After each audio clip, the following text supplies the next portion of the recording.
Hey, it's your guy Tyrrell back with the interviews. Real Madrid's 3-year run as European champions has come to an end, this time at the hands of Ajax at the Santiago Bernabeu, doing the unthinkable. How did Ajax do it? Where did Real Madrid go wrong? Don't worry, here at the interviews, we've got you covered. So on this edition of the interviews, we're going to break down how Ajax picked apart Real Madrid.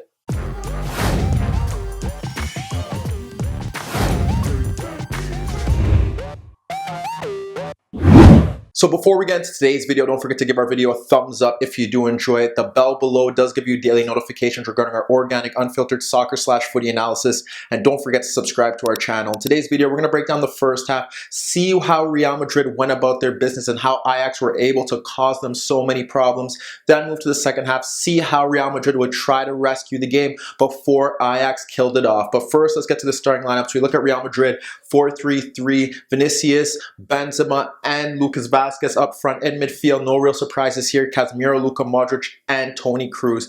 Then we move to Ajax, 4-3-3 as well. Up front, Ziyech, Neres, and Tadic. In midfield, Schoene, Van der Beek, and Frankie de Jong. So now let's get to the first half, see how both sides look to approach the game and where Real Madrid went wrong in the opening half. So when we look at the opening half and we get to how both sides look to approach the game, the one fear here was that with 4-3-3 against 4-3-3, both sides would cancel each other out, given the fact that Real Madrid didn't really have to go for it, and Ajax had to, given the fact that they conceded 2 away goals and were down in the tie in general. When we look at it, the midfield battle was set up as expected. Luka Modric was driving a bit higher to step to de Jong. We had Schoene against Kroos and Van der Beek against Casemiro.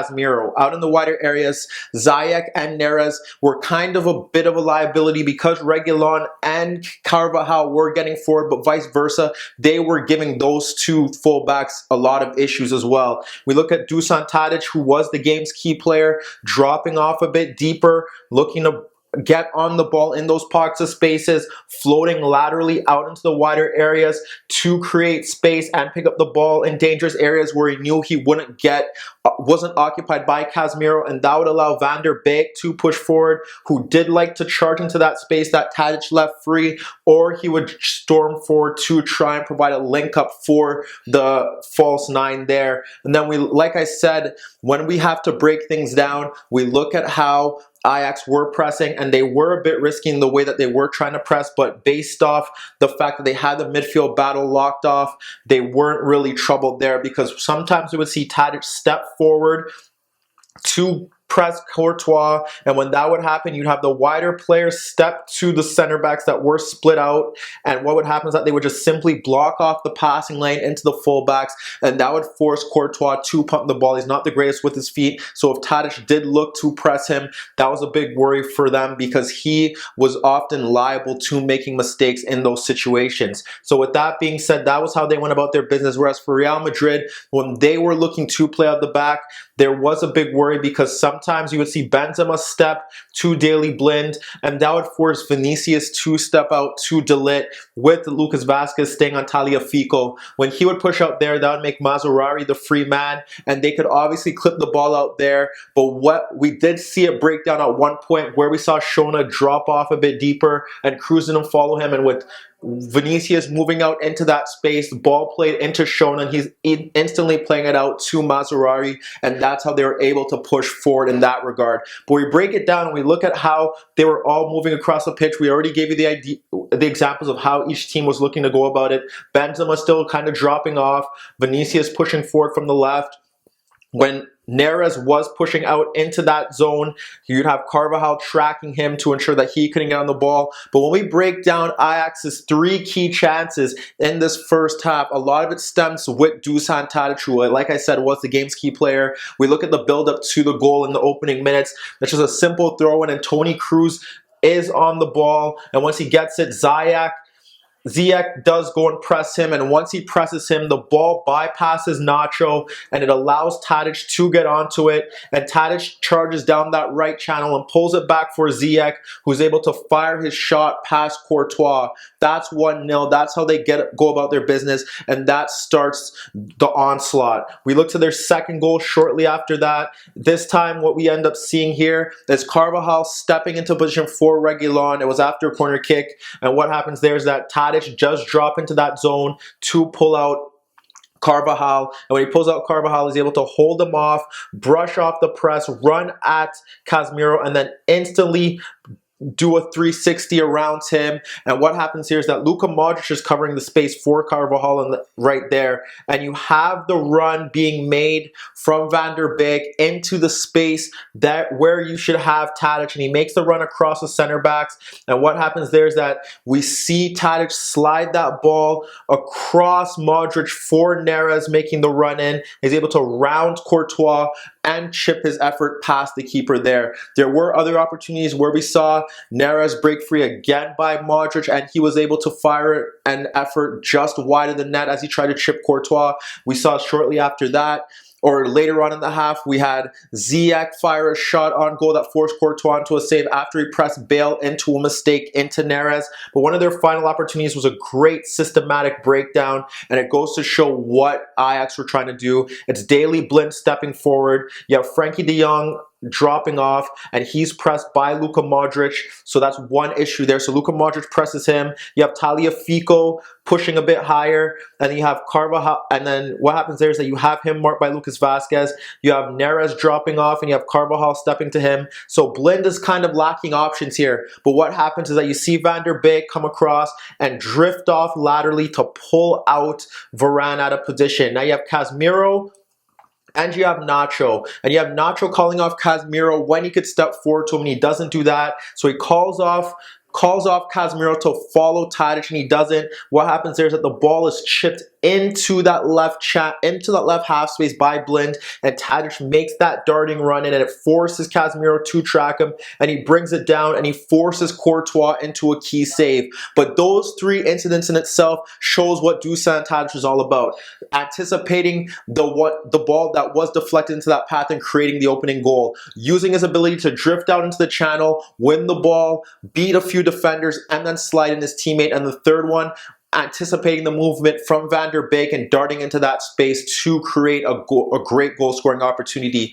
But now when we get to Real Madrid, we look at the chances that they did create, and a lot of it stemmed from the same template that they've been using throughout the past few games. So that's down the left-hand side through Vinicius Jr. But in the opening stages, we saw Lucas Vazquez involved on two separate occasions. The first time getting a switch from Carvajal, who was in a narrow position, both stemming from cleared corner kicks. He delivers a cross into the box to the far post for an unmarked Varane, who nodded his effort off the crossbar. Shortly after that, when he switched over to the left-hand side, following another cleared corner kick, he was able to gain a yard on Van der Beek and deliver a cross into the box for Varane, stepping ahead of Tagliafico, but he can only side foot his effort right at Onana. But when we break down to the chances that they do create, first, we have to start with Reguilón getting the ball and not being closed down by Ziyech or Mazraoui. And what happens there is that we see Vinicius Jr. dropping off, and he's able to drag out De Ligt to get the ball that's wrapped around those two markers by Reguilón,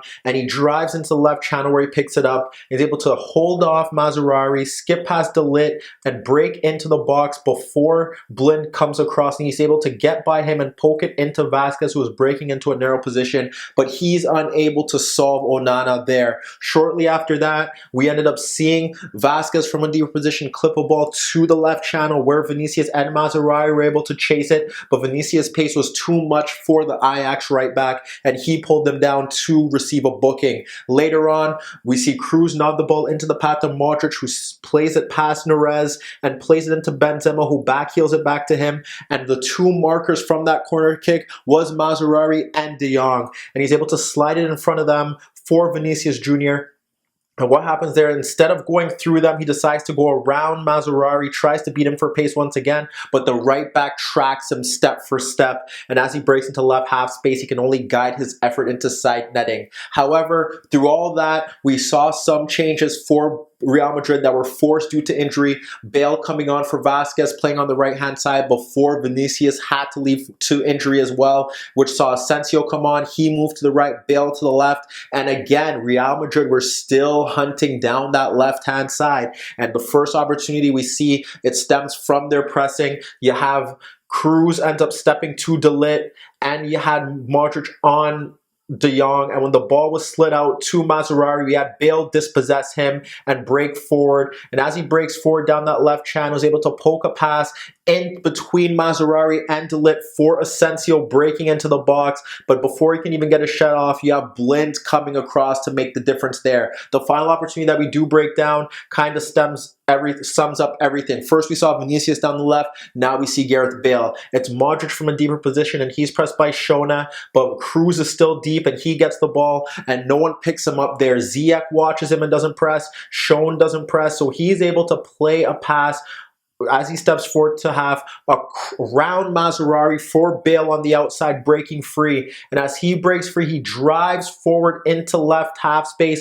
And as he beats the keeper in Onana, he chips his effort off the post. Where we break down the first half as a whole, you see Real Madrid coming down the left-hand side, being able to create chances there through Vinicius, through Bale. But the problem here was they had no answer for Tadic, who was drifting around, finding pockets of space to play some nice, delicate passes. And in transition, their midfield was being bypassed very easily due to systematic errors, basically everyone else being pulled out of position, and just individual lapses. So now let's get to the second half, see how Real Madrid would try to chase the game and how Ajax were able to kill it off. So we break down the second half, we look at Ajax, and they did drop off into more of a 4-5-1 with the wider players tucking in a bit narrower so that they could track the runs of Reguilon and Carvajal, who were going to look to push forward. And apart from Asensio missing a half chance in right half space, Bale on the counter-attack, poking his effort at the keeper tamely, and Benzema drifting to the left-hand side to skip past Ziyech into the box to bend his effort wide.